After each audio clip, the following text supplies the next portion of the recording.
لما الدنيا بتدي الواحد ينسى عطاء ربه وأفضاله. لما الدنيا بتدي الواحد ينسى عطاء ربه وأفضاله، مش يحمد لكن كده جاحد النعمة ويعمل ما بداله. وده فعلا هو اللي جرالي لما اشتد العود صداري، فاتني ما بين حيرتي وأفكاري، سابنا وساب البيت وعياله. كنا زمان عايشين على القد وكنت معاه دايما على الحلوة، كان الزرع وكنت الأرض ولا زعلته في يوم بالمرة، كان بيشيلني جوه عينيه وانا برموشي كنت دليل، واما القرش لعب في ايديه جاني وجاب وياه الضره.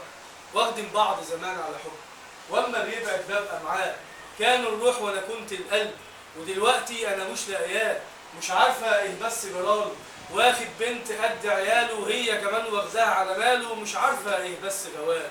قول لي في ايه انا اكون قصرت او يوم عمري غلطت معاك، ده انت بتؤمر ما اتاخرت، وانا طول عمري وانا برعاك شايله هموم البيت على كتفي، وعمره ضاع وياك ولا يكفي، ومش هسمح لك انك تطفي احلى سنين قضيتها معاك.